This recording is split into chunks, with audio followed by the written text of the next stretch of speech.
Welcome to another episode of Inside the Gig, where we interview one of the many talented artists playing in Cave Creek, Arizona. Today, I'm excited to be interviewing my friend Eric Ramsey. Eric, how you doing today? Hi, Kevin. I'm good. How are you? Man, I'm doing well, but you look like a winner. I'm saying that because you just, in case you've been living under a rock in the music community, you may not know that Eric won an international blues. What's the official name of that, Eric? It's called the International Blues Challenge. There you It's go. In Memphis, Tennessee, not Nashville. This is Memphis is blue, home of the blues, right? right. In Yeah, Memphis, Tennessee. Elvis. And that was what? Was that a month ago or 6 weeks ago or It something? was the first weekend in May. Yeah. Yeah. Okay. It seems like a lifetime ago at this point.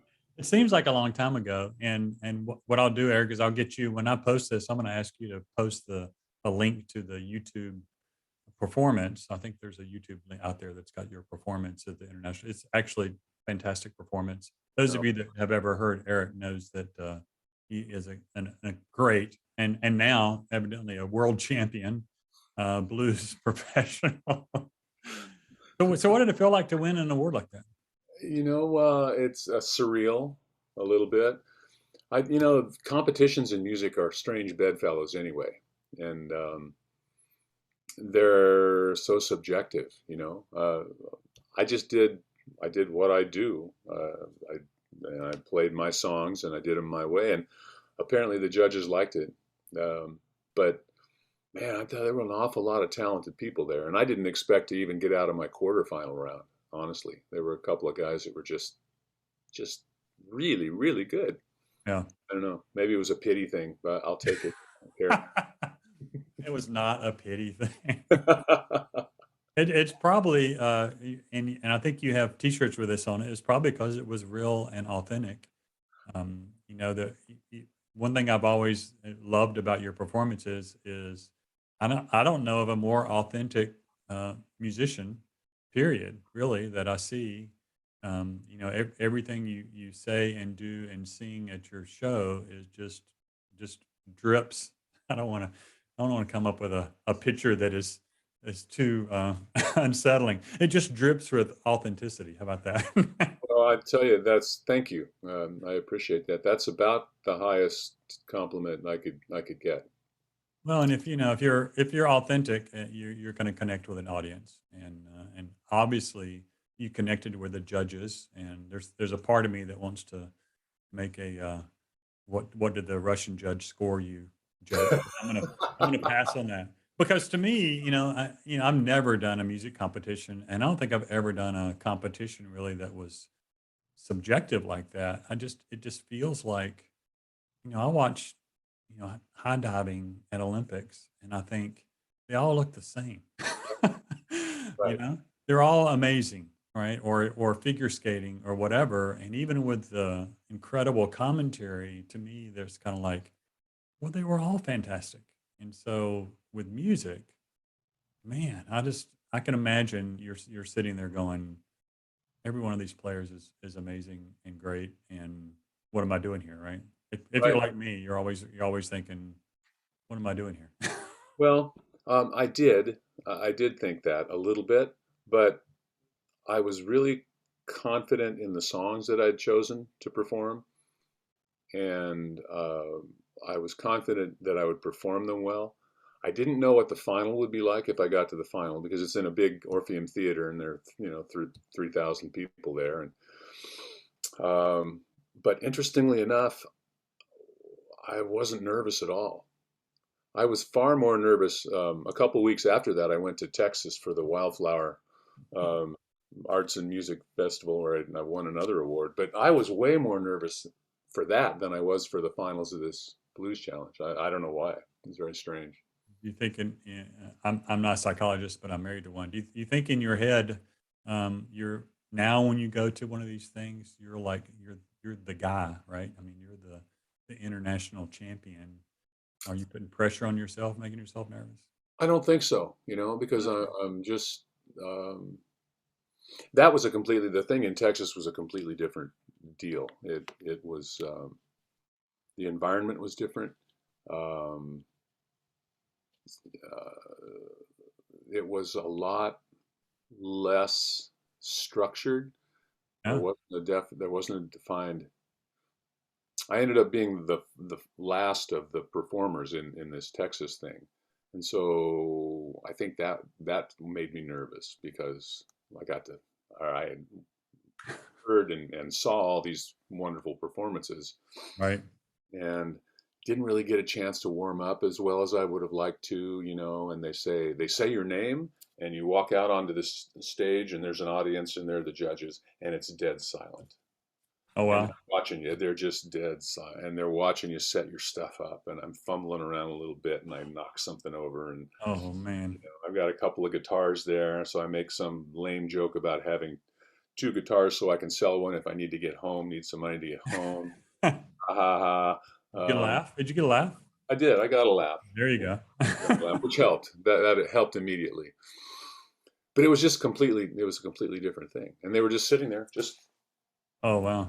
play your songs, play your two songs that you submitted. It was very interesting.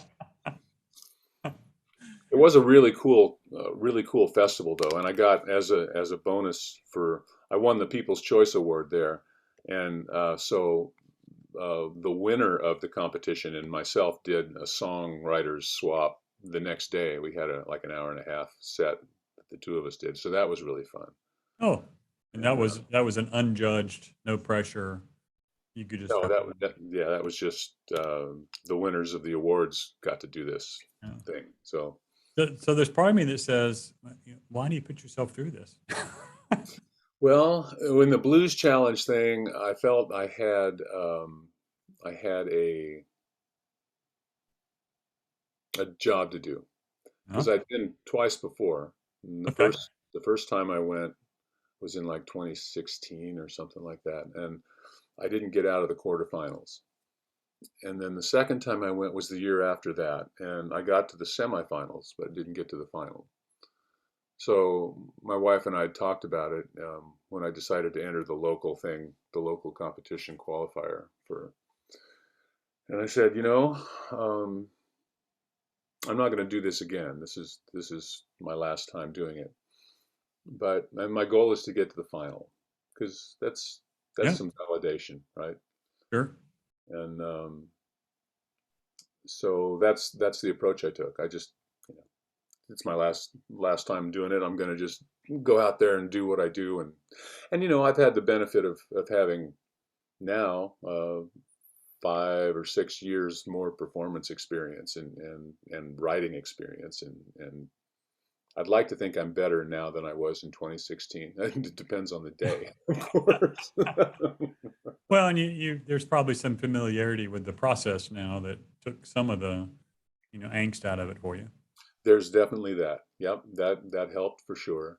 And I, over the course of the years, I'd met and gotten to know a few of the people the volunteers that work at the thing. So it was making connections with old friends, which was Yeah. kind of nice too. So I know there's a couple of things that's up next for you. This is on Cape Creek Music, so I'm going to plug your show at Janey's, which is next Wednesday, which I think is the 6th of July. Hmm. Janey's on the back patio from 7:30 to 10:30. But you have a sold out show at the Mem on Friday night, right? On July 1st. Yeah, yeah. Friday night. It's exciting. Now, who's in that show with you? Is that just you, or are you and who's My buddy Robbie Robertson's going to open the show.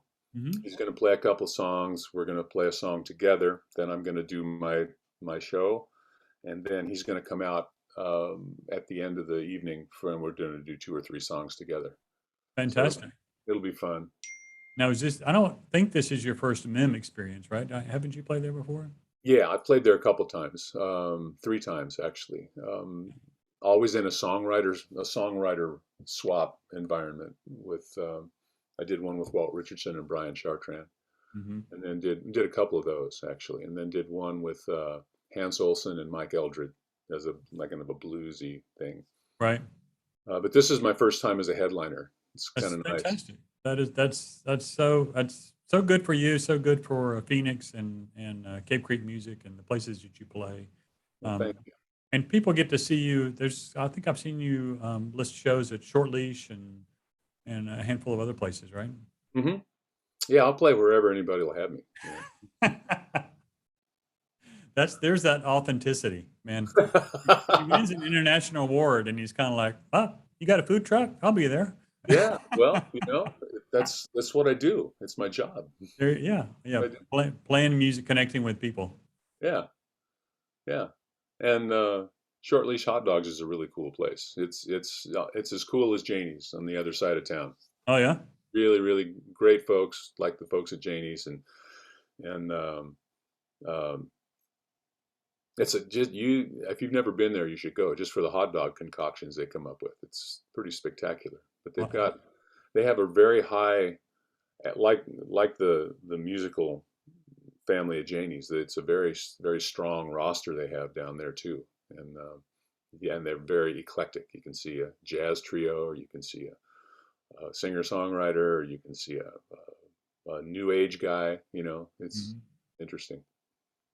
Well, I'm going to encourage everyone to go see Eric next Wednesday, July the 6th at Janey's from 7:30 to 10:30. I will probably swing on over after I do my open mic in town. Yeah, please do. Eric, Actually, it'll be Robbie and I. We're doing that show together. oh, you're So doing you and Robbie together yeah, for it'll a be fun. nice 3-hour gig out at Janey's. No cover, so just show up and get you a cold drink and sit out there on the patio and watch Robbie and Eric play. Yeah, it'll be fun. Look forward to seeing you all. Thanks so much, Eric. Kevin, thanks for having me. I really appreciate it, and thank you for all you do to support and promote the music. And you do it for Cave Creek, but it trickles down and it goes everywhere. And we all are so much better off and indebted to you and all your hard work. Well, thanks. It's easy to promote quality, real, authentic performers like you, Eric. Thanks, buddy. I sure You're going to appreciate sell T-shirts next week. I need to get me a T-shirt. I don't have any T-shirt. Oh You can man. get them. You buy them from my website. Oh, You can okay. order the kind you want. I don't have enough. I don't want to keep an inventory and don't know what Sure. sizes or colors or Sure. Yeah. styles. All But right. Well, on my website, you can find one. I'm You can design your own. I'm gonna do that right after we finish this interview. I'm gonna go get me a T-shirt that says real. It says real, authentic music, right? It does. All right. That's one of the options. There Yeah. you go. Take care, Eric. See you, Kevin. Thanks.